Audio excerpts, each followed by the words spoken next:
और अब रुक कर लेते हैं कुछ और खबरों का। देश में कोरोना के मामले 11,19,000 को पार कर चुके हैं। अब तक 27,000 से ज्यादा मौतें भी हो चुकी हैं। इस नाजुक दौर में अहमदाबाद से लेकर मुंबई तक कुछ लोग जेब भरने में लगे हुए हैं। जान बचाने वाली टोसिलीजुमेब और रेमडेसिविर की खूब कालाबाजारी भी की जा रही है। 5,400 रुपए की दवा की कीमत 30,000 रुपए तक वसूली जा रही है। सूरत में और भी सनसनीखेज मामला सामने आया है। जो वैक्सीन पूरी दुनिया में सिर्फ स्विट्जरलैंड में तैयार होती है, वो अब सूरत में तैयार होने लगी है।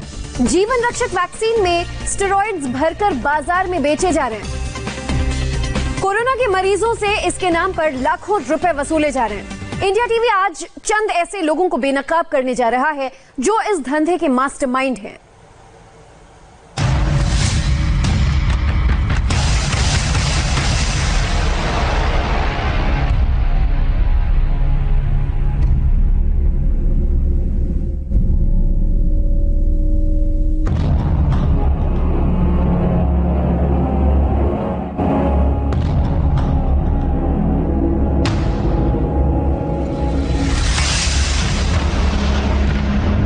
कंटेनर, रिफिलिंग मशीन, फ्रीजर,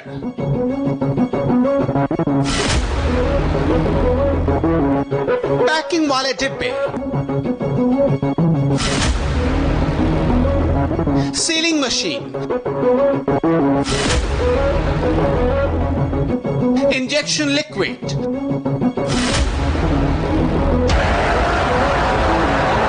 ये सूरत की वही फेक फैक्ट्री है जिसमें तैयार हो रहा था नकली इंजेक्शन। इस इंजेक्शन को टोसिलीजुमेब यानी कोरोना मरीजों को दी जाने वाली सबसे जरूरी दवा बताकर बाजार में हजारों लाखों रुपए में बेचा जाता था। ये पूरी फैक्ट्री एक घर के अंदर चलती है, ना कोई लाइसेंस, ना दवा बनाने का कोई एक्सपीरियंस। फिर भी ऐसे इंजेक्शन को तैयार किया जा रहा था जो दुनिया में सिर्फ स्विट्जरलैंड में बनता है। दुनिया भर में एकमात्र स्विट्जरलैंड में बनने वाला इंजेक्शन सूरत में कब और कैसे बनने लगा?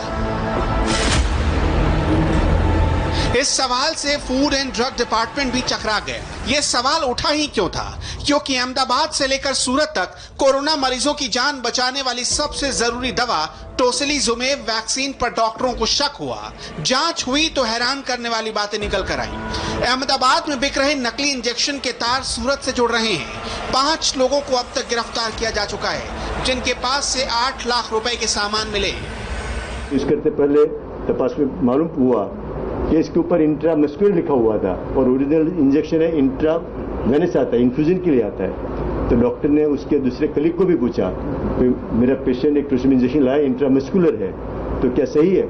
तो उसने कलीग ने बताया कि पहले इंट्रामस्कुलर आता था, तुझे मिल गया है, तू नसीबदार है, यूज कर ले। और ऐसे डॉक्टर ने यूज किया। फॉर्चुनेटली पेशेंट बच गए हैं, पेशेंट को ज्यादा कुछ डैमेज नहीं हुआ है। फिर सिर्फ इसका फोटो आया था व्हाट्सएप के अंदर, और कोई नहीं आया था। और हमने फिर टीम को काम में लगाई, तो और फिर डॉक्टर का कांटेक्ट किया, पेशेंट का कांटेक्ट किया। जांच आगे बढ़ी तो पता चला एक पूरा रैकेट चल रहा था जो टोसिलीजुमेब के इंजेक्शन की पैकिंग से लेकर बाजार में बेचने तक का काम कर रहा था। कैसे इस रैकेट का भंडाफोड़ हुआ, अब इसे समझिए।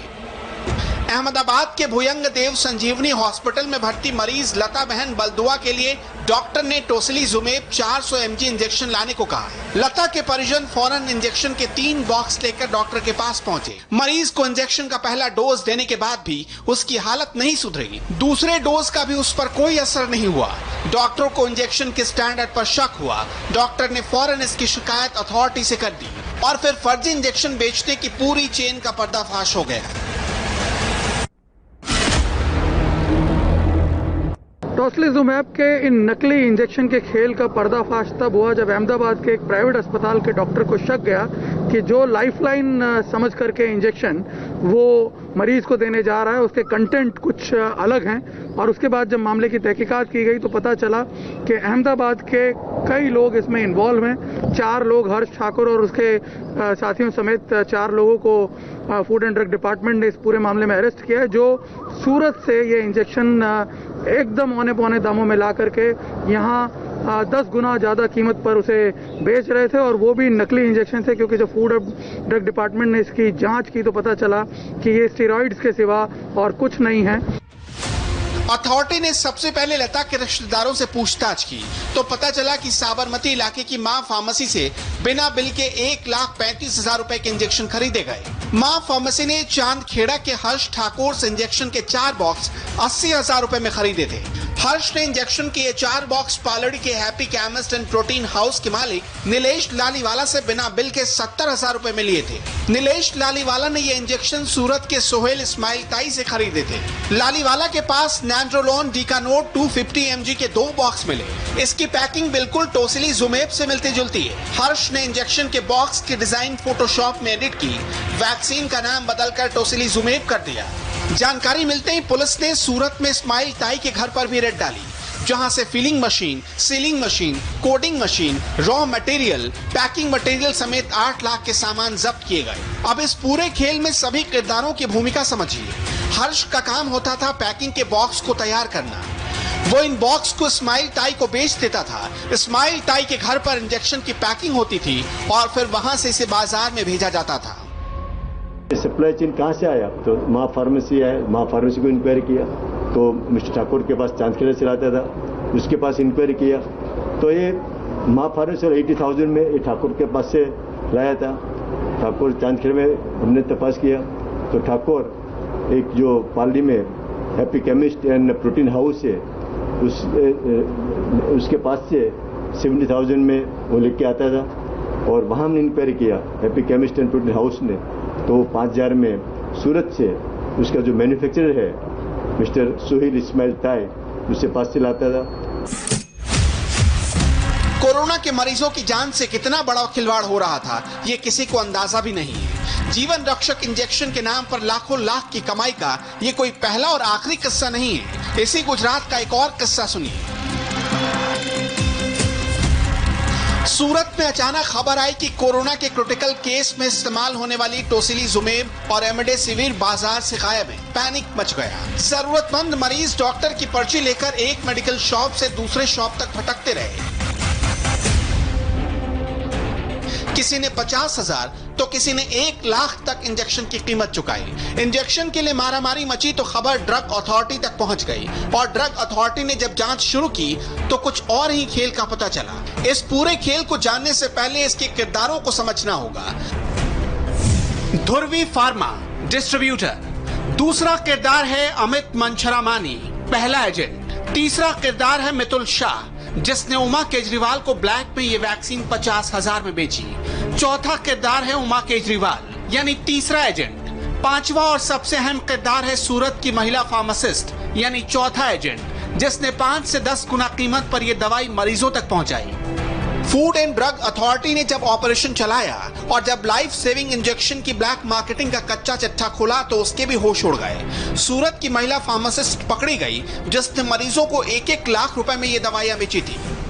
कंपनी का XMR था और एक दवाई की दुकान होलसेल से यूज कर चला रहा था। मंचरामनी उसको हमने पकड़ा तो उसने कन्फेस किया हाँ मैं सूरत में दिया था और हमने बोला आप कहाँ से लाते? तो बोला हम प्रिस्क्रिप्शन से कंपनी के जो ऑथोराइज डिस्ट्रीब्यूटर उसके पास से प्रिस्क्रिप्शन प्रोड्यूस करके हम 40,000 में जो MRP उससे हम प्रोक्योर करते थे। फिर वो 40,000 के ऊपर थोड़ा पैसा लगा के 45,000 में वो सूरत के शांति मेडिकल को देता था। शांति मेडिकल उसका 5,000 लगा के 50,000 में सार्थक को देता। तो इसमें सब पूरी प्राइवेट सप्लाई चेन इन्वॉल्व थी। प्राइवेट केमिस्ट जो है वो अंदर इन्वॉल्व थे। इसमें गवर्नमेंट का कोई माल नहीं गया है। ध्रुवी फार्मा से अस्पताल में काम करने वाले अमित नाम के एक शख्स ने 32,800 में दवा खरीदी। अमित ने सार्थक फार्मेसी को दवा बेच दी। FDA के अधिकारी ग्राहक बनकर सार्थक फार्मा पहुंचे। सार्थक फार्मा ने FDA से कई गुना ज्यादा कीमत 40,000 रुपए वसूली। सार्थक फार्मा से अमित मंछरामानी ने 45,000 रुपए में दवा खरीदी। अमित मंछरामानी KBV फार्मा एजेंसी के मालिक हैं। अमित मंछरामानी से उमा केजरीवाल ने 50,000 रुपए में दवा खरीदी यानी 5,000 रुपए ज्यादा देकर। उमा केजरीवाल से TB हॉस्पिटल के कर्मचारियों ने दवा खरीदी और मरीजों को लाख रुपए में बेचे गए। इनमें से किसी के पास भी इंजेक्शन का बिल नहीं मिला।